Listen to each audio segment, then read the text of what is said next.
मित्रांनो, झाडं लावू नका. बरोबर बोलतोय मी. झाडे लावूच नका. आजच्या काळात झाडे लावणं ही काळाची गरज नाही आहे. हो, झाडे लावणं काळाची गरजच नाही आहे. तर कार्बन फूटप्रिंट आधी कमी करणं ही काळाची सगळ्यात मोठी गरज आहे. मित्रांनो, पर्यावरणाबद्दल बोलताना आपण अनेक सल्ले ऐकतो. झाडे लावा, झाडे जगवा. आपण झाडे लावतो, फोटो काढतो, सोशल मीडियावर टाकतो. पण नंतर हवा खराबच आहे, तापमान पण वाढतं आहे, पाण्याची पातळी पण कमी होत चाललेली आहे. मग हा विरोधाभास का? कारण समस्या फक्त झाडांची कमतरता एवढीच नाही आहे, तर उत्सर्जनाचा वेग, वाढतं शहरीकरण आणि आपली लाईफस्टाईल, त्यामुळे कार्बन फूटप्रिंट वाढत चाललं आहे. ही खूप मोठी समस्या आहे मित्रांनो. झाडे लावणं तर गरजेचंच आहे, झाडांशिवाय तर काहीच नाही आहे. कारण सगळ्यांनाच माहिती आहे, झाडं कार्बन डायऑक्साईड शोषतात, ऑक्सिजन देतात, पर्यावरणाचा समतोल राखतात, झाडांमुळे पाऊस पडतो. झाडं लावणं खूप महत्त्वाचं आहे. पण आजच्या पर्यावरणीय संकटाला मात करण्यासाठी केवळ झाडे लावणंच गरजेचं आहे का, हा प्रश्न, याचं उत्तर थोडं कठीण आहे. कारण प्रश्न केवळ झाडांच्या कमतरतेचा नाही आहे, तर प्रश्न आपण प्रचंड प्रमाणात निर्माण करत असलेल्या कार्बन फूटप्रिंटचा आहे. आणि त्या प्रमाणात झाडं नाही आहेत. कार्बन फूटप्रिंट म्हणजे दैनंदिन जीवनामध्ये आपण जे कार्बन डायऑक्साईड हवेत सोडतो आणि इतर टॉक्सिक गॅसेस यांचा एकंदरीत परिणाम, वाढतं प्रदूषण, वाढती रहदारी, उद्योगधंदे, वीज निर्मिती, प्लॅस्टिकचा बेसुमार वापर, अन्नाची नासाडी, यामुळे आपण इतकं प्रचंड प्रमाणामध्ये प्रदूषण वाढवत आहोत. त्यामुळे तुम्ही कितीही प्रमाणात झाडं लावले तरी, जर हे वाढतं प्रदूषण कमी नाही केलं तरी त्या झाडांचा परिणाम खूप मर्यादित राहील मित्रांनो.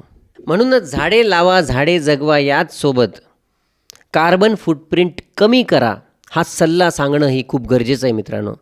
कारण जिथे समस्या निर्माण होते तिथे उपाय करणं खूप गरजेचं असतं.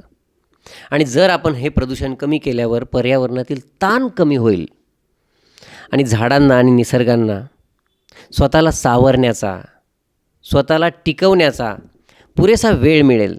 आता एक साधं गणित बघा. एक पूर्ण वाढलेलं झाड वर्षाला 100 ते 120 किलो ऑक्सिजन देतं आणि त्याचबरोबर 20 ते 25 किलो कार्बन डायऑक्साईड शोषून घेतं. आता हे ऐकायला किती भारी वाटतं, किती चांगलं वाटतं. पण दुसरी बाजू बघा. एक माणूस वर्षाला 1.8 ते 2 टन म्हणजे जवळपास 1800 ते 2000 किलो कार्बन डायऑक्साईड बाहेर सोडतो. आता ही तुलना लक्षात घेतल्यावर एक भयानक वास्तव समोर येतं. मित्रांनो, एका माणसाने सोडलेलं कार्बन डायऑक्साईड शोषून घ्यायसाठी सुमारे 80 ते 100 झाडांची गरज पडेल मित्रांनो. आणि तेवढे झाडं नाही आहेत. आता हा आकडा खूप मोठा वाटतो तुम्हाला, पण एका माणसाने सरासरी वातावरणामध्ये किती कार्बन डायऑक्साईड सोडलं हे आपण एकंदरीत गणित केलेलं आहे. म्हणजे त्याने गाडी चालवून म्हणा, त्याने वीज वापरली त्या गोष्टीने म्हणा, किंवा उद्योगधंद्यातील त्याचं योगदान, या सगळ्याने सरासरी एक माणूस 1.8 ते 2 टन कार्बन डायऑक्साईड दरवर्षी वातावरणात सोडतो. आता मित्रांनो, तुम्ही विचार कराल की एका माणसामागं किती झाडं आहेत.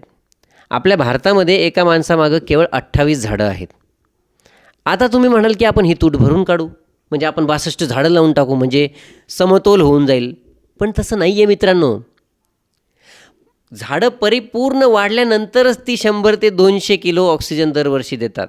म्हणजे झाड परिपूर्ण वाढायला जवळपास 10 ते 15 वर्ष तरी लागतील.